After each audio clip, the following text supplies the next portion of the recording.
O livro de Atos apresenta o poder transformador do Evangelho, o poder transformador do Espírito Santo.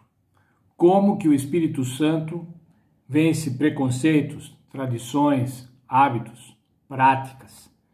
Como o Espírito Santo transcende as culturas e atinge a qualquer elemento de qualquer cultura.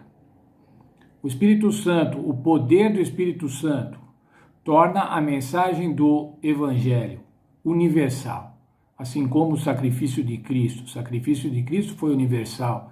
E a mensagem do Evangelho, a mensagem da salvação em Cristo Jesus, também é universal. E o Espírito Santo promove essa universalidade. Algumas conversões emblemáticas são citadas no livro de Atos. Imagine, irmãos, quantas conversões deve ter havido na igreja cristã primitiva, na igreja cristã apostólica, mas algumas são citadas no livro de Atos, algumas são significativas, elas são importantes e por isso foram separadas pelo Espírito Santo para estar nas Escrituras Sagradas. Vamos ver a primeira, Atos 16, versos 11 a 15. Lá no verso 16, de 11 a 15, a gente encontra a conversão de Lídia. Paulo havia chegado em Troade e, como lá não havia uma sinagoga, ele foi ver no sábado um local onde ele achou que podia ter alguns crentes, não eram cristãos ainda, alguns crentes. E ele encontrou lá algumas mulheres orando.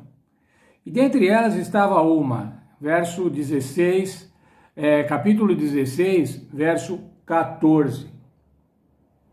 Certa mulher chamada Lídia, vendedora de púrpura da cidade de Tiatira e que servia a Deus, nos ouvia, e o Senhor lhes abriu o coração para que estivesse atenta ao que Paulo dizia. Essa mulher, irmãos, interessante, era uma mulher empresária. Ela comercializava tintas. E ela era temente a Deus, mas ela ainda não sabia sobre Cristo. E o Espírito Santo, a Bíblia diz assim, e Deus abriu seu coração para que ela ficasse atenta à mensagem de Paulo.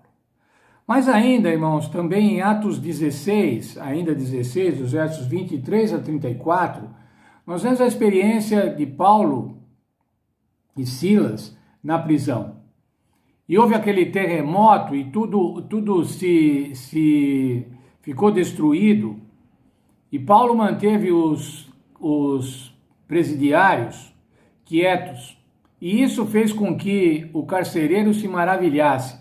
E veja lá, irmãos, por favor, no capítulo 16, dos versos 30 a 32. Então tirou-os para fora, dizendo, Senhores, que é necessário que eu faça para me salvar? Verso 31, responderam eles, crê no Senhor Jesus Cristo e serás salvo, tu e a tua casa. Então eles lhe pregaram a palavra do Senhor e a todos os que estavam na sua casa. Esse carcereiro, irmãos, devia ser um homem rude. Imagine o que devia ser um carcereiro numa prisão do Império Romano no primeiro século. Como ele devia ser grosseiro. Mas ele se converteu. E eu considero, irmãos, esse verso do capítulo 16, o verso 31, um dos versos mais importantes da Bíblia. Lá diz assim, crê no Senhor Jesus Cristo e serás salvo, tu e a tua casa. É isso que devemos pregar, irmãos. Depois nós podemos ensinar doutrinas, depois nós podemos ensinar de sábado, de dízimo e de regime alimentar. Mas nós temos que pregar o Senhor Jesus Cristo. O que eu preciso fazer para ser salvo? Crê no Senhor Jesus Cristo e serás salvo, tu e a tua casa. No capítulo 17, no verso 34, nós encontramos outra conversão importante. 17:34. Todavia aderiram alguns homens a ele e creram, entre os quais estava Dionísio, o Areopagita. Quem era um Areopagita, irmãos, lá na Grécia? Areopagita era um juiz.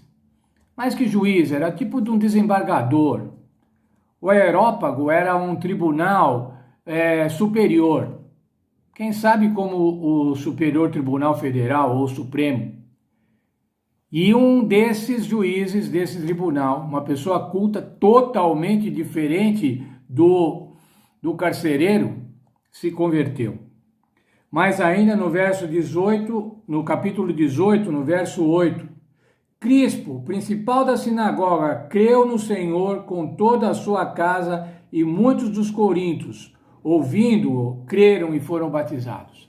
O principal da sinagoga, um religioso ortodoxo hebreu, se converteu agora a Jesus Cristo.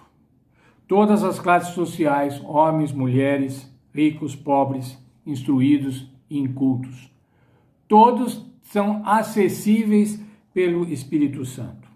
Não há diferença de origem, de cultura, de educação, de crença.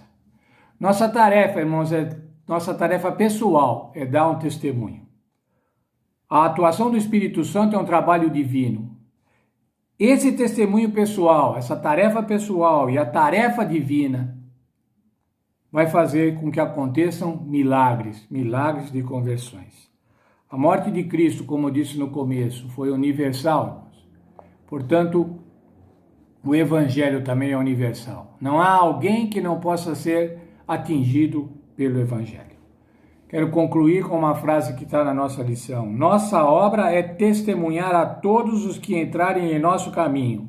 O Senhor fará o restante. Testemunhar a todos que entrarem no nosso caminho. Qual é o testemunho? Crê no Senhor Jesus Cristo e será salvo, tu e a tua casa. Que Deus abençoe, irmãos, que a gente possa entender isso, que a gente possa, quem sabe, ter isso sempre na nossa mente, na nossa boca. Crê no Senhor Jesus Cristo e será salvo, tu e a tua casa.